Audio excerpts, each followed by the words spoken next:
What is going on, everybody? Welcome back to the X Factor Daily NBA show. Once again, riding solo. We had 8 games on last night, so we got a lot to break into here. But before we begin, don't forget to like, comment, subscribe, maybe even hit that bell. Get that notification when the daily show goes up. Get the stats and the preparation before the games get going. But we'll get right into it here. The Brooklyn Nets came out on top against the Charlotte Hornets 98-94. Now that Kyrie's been gone, the Nets kind of seem to get rolling. I don't really know why that is exactly, but Kevin Durant continues, to be Kevin Durant. 27 points, 8 rebounds, 3 blocks. 10 to 20 from the field. So a good night for Kevin Durant. And Cam Thomas has stepped up the last couple games for him. He had 21 off the bench, 5 of 11 from the field. And other than that, it's just continuously like all these role guys not stepping up completely. Nicholas Claxton had 11. Wesley had 6. Joe Harris had 5. Edmund Sumner had 6. Patty Mills had 11. So this Charlotte team's not very good. So I think you can get away with a victory like that. But it's still just a matter of when are these role players going to step up for the Nets, especially with Kyrie out. And for the Hornets, Terry Rozier had 25 points, 9 to 24 from the field. PJ Washington had 18. Kelly Oubre had 18. Nick Richards had 10 and 9 off the bench. Just another night from this Hornets team where you're not quite sure exactly what you're going to get night in and night out. And the Pelicans lost to the Atlanta Hawks last night, 124-121. This was a very good game. Brandon Ingram had 16, 5 and 7, 7 to 23 from the field. So struggling, probably just trying to get get things rolling again after being out for a while. Zion Williamson had 29, 8 and 4. He shot 11 to 20 from the field, so good percentage there. Jonas Valanciunas, 13 and 17, just continues to be a very, very solid center in today's league. Herb Jones had 19 and 9, and CJ McCollum continues to have a good year. 29 and 10 for him. He shot 12 of 23 from the field. Everybody else on the bench really didn't step up. Larry Nance had 8. Jose Alvarado had 5. Trey Murphy had 2. So just kind of an off night there for the Pelicans. You expect that here and there. And for the Hawks, DeAndre Hunter had 15. Clint Capella finally having a good game. He's kind of been quiet up to this point all year. I was really thinking they were going to try to slide him out and put Onyeka Okongwu in, but Clint Capella had 21 and 19 for him. A great night there. DeJounte Murray with the triple-double, 22, 10, and 11. I really love DeJounte in this system. I think he helps out a ton, and we see it on a nightly basis. Trae Young had 34 and 10. He shot 9 of 26 from the field, 2 of 9 from 3. So kind of an off night, but I mean, even still able to put up points, 14 to 15 from the free throw line. He's really able to get to the free throw line. That's one thing I will say about his game is I'm not the biggest fan of Trae Young's game, but when he's not hitting, he finds a way to get to the free throw line nonetheless. The Boston Celtics defeated the New York Knicks 133-118. Jaylen Brown and Jayson Tatum just continue to be the driving force for this offense. Jaylen Brown 35 and 3, 10 and 19 from the field. Jayson Tatum 26, 4 and 5, 8 of 17 from the field. Marcus Smart had 13 points, 11 assists. Good night there for him. Sam Hauser 17 points, 6 to 9 from the field, 5 of 8 from 3. I think that's why he gets minutes. They want him to spread the floor, and we saw it there last night. Malcolm Brogdon 14, 5 and 5, and Grant Williams with 12. This Celtics team is the second or the third best team in my eyes right now in the basketball. I think I don't know exactly what it is that seems to be missing to where they could be the number one team. But I mean, right now it's obviously Giannis in the Bucks. But this Celtics team is very good nonetheless. RJ Barrett had 27 for the Knicks. Julius Randle had 29. Isaiah Hartenstein stepped up in the starting lineup. He had 10 and 14. Jalen Brunson had 22 and 10. This Knicks team, it's just like I can't put, if you've watched these daily shows day after day, it's like I just can't put my finger on exactly what's wrong with this Knicks team. I do think they have the skill to compete, but I don't think they have the skill to really make any real noise. And I think we see that consistently. It's good numbers from maybe one or two of their guys, but if it's all three of their guys, everybody else is really quiet. So they need to really figure something out there. The Milwaukee Bucks defeated the Oklahoma City Thunder 108-94. No Giannis last night. He sat out, and they were still able to pick up the victory. Bobby Portis had 12 and 21. Brook Lopez had 20. Brook Lopez had 25. He shot 4-9 from 3. Javon Carter stepped in the starting lineup. He had 18. Drew Holiday, 10 points, 6 rebounds, 13 assists.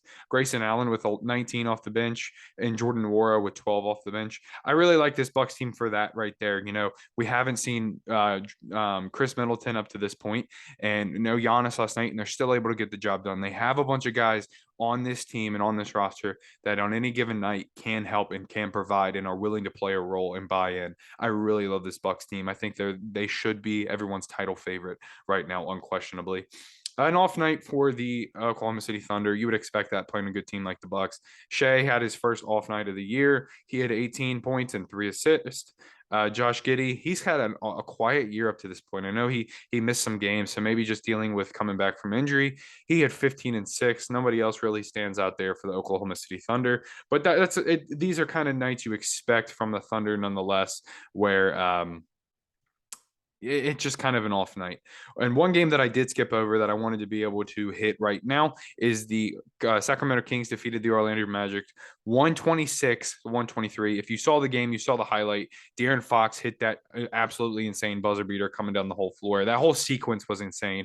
Steal for the Orlando Magic to tie it up, and then De'Aaron Fox come down and be able to secure the victory there. He had 37, 5, and 3, 14 to 24 from the field. Domantas Sabonis had 25 and 11. Trey Lyles off the bench had 15. Malik Monk off the bench had 15. I think if you're a basketball fan, and I think we all have loyalties when it comes to like the NBA. Whenever you're a fan of a certain sport, you have loyalties to a team more than others. But I think if you were just a basketball fan in general, and you like to, observe everything going on in the league, like me, seeing the Kings win should bring a smile, not necessarily a smile on your face, but it should make you happy. This Kings organization has been very bad for very long. Haven't been in the playoffs in 20 years, I believe. It's something absurd.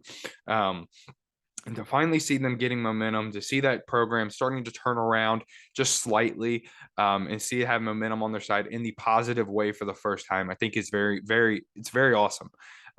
And Paolo Banchero for the Magic. He had 33 and 16, 14 and 26 on the field.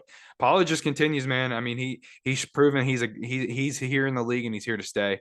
Bol Bol had a good game, 23 and 7, and Franz Wagner had 31. I'll repeat it and I'll repeat it and I'll repeat it. This Magic team is fun to watch. Don't sleep on them when it comes to enjoyment. The Minnesota Timberwolves defeated the Houston Rockets 129-117. For the Rockets, kind of spread out scoring. Tari Eason had 17 off the bench. Eric Gordon had 11. Kenyon Martin Jr. had 17. Alperen Sengun had 17.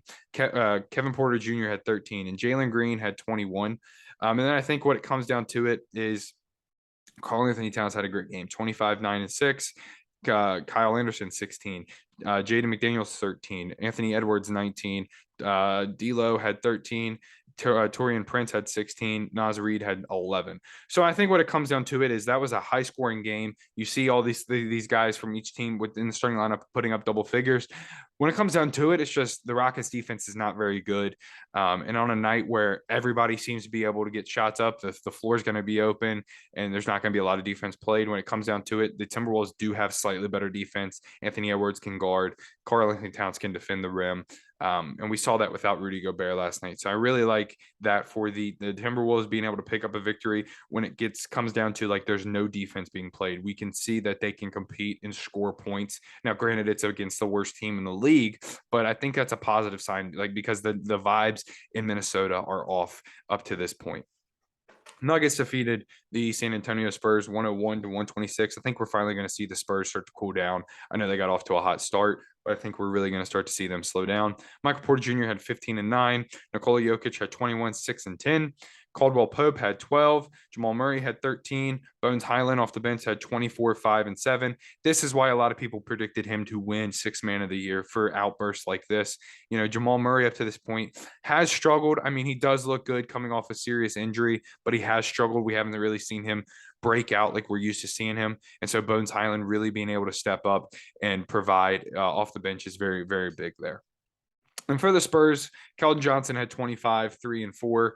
Jakob Poeltl had 14 and 8, and Devin Vassell, he continues to have a really solid year now that he's actually getting opportunity. 24 and 4. He had shot 7 of 12 from the field.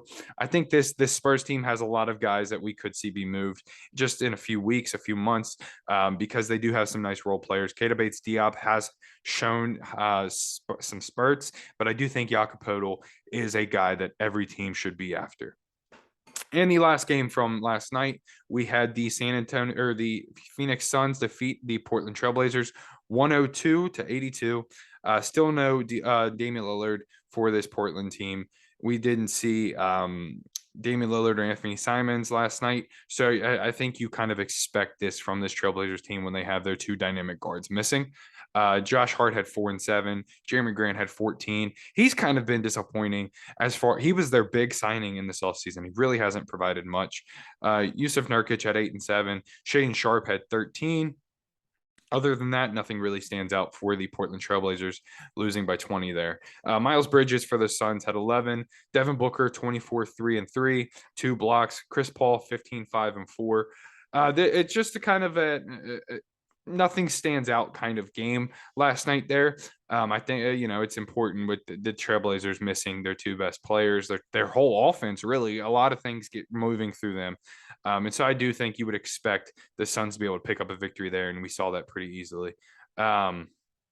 And for tonight's games, let's take a look here. At 3:30, we have the Cavaliers heading to Los Angeles to take on the Lakers on League Pass 3:30. I'm excited for this game. I'm going to try to see if I can tune in. The Cavs are blocked off, so I'm going to see if I can work my magic and get some of this game on. I expect the Cavs to come out on top. This Cavs defense is very, very good. The Lakers defense is very good as well. I think this will be a low-scoring game. I do think that this will be a lot of fun to watch, though, if you love basketball. You got the two big men for the Cavs, and you got Donovan Mitchell playing out of his mind, and Darius Garland really starting to get rolling. I think this will be a fun watch. I do have the Cavs coming out on top. Second best team in the NBA right now. You heard it here. At 6 o'clock, we have the Chicago Bulls taking on the Toronto Raptors. This will be a fun game as well. I do enjoy watching both these teams. I think both these teams are on the fringe of like being considered a threat in the East, if that makes sense. Like, I do think you have to take both these teams very seriously, but when it comes down to it, you would have, like, if you're like the Bucks or if you're the Celtics or even the Cavs, you have confidence that you're going to be able to come out on top of both these teams. Give me the Raptors at home. I do like this team. The Bulls, up to this point, I'm pretty positive. I could be wrong. They haven't won a game on the weekends, but have won every single game during the weekday. So I think that streak's going to continue. Bulls will lose on a weekend. The Wizards take on the Grizzlies in Memphis at 6 o'clock. Give me the Grizzlies. The Wizards haven't won since I showed them love, and I think that's going to continue. I think I maybe curse the Wizards organization. I'm not sure, but I think this Grizzlies team needs to prove that they're going to contend again in this Western Conference, and this is a good game to prove that. And last game of the night, the Utah Jazz, who are 7-3 and behind Laurie Bird, take on the Los Angeles Clippers. I'm going to take the Jazz here. I don't know what you're going to get out of the Clippers from night in and night out. And the Jazz team, I think it's proven that Lauri Markkanen should be considered a very good, okay, maybe not very good, but he should be considered a very good player, a good player. And given the right night, he could be a very good player. So give me the Jazz to come out on top in Los Angeles against the Clippers. Yeah, that's going to do it. That's all the games tonight. Only 4 games on, pretty spread out, so it should be an easy watch. Let me know what you guys think down below. Let me know what game you're looking forward to. Don't forget to like, comment, subscribe, hit that bell. Be sure to know when we're going live every day for this X Factor Daily NBA show. We'll see you guys tomorrow. Have a great night.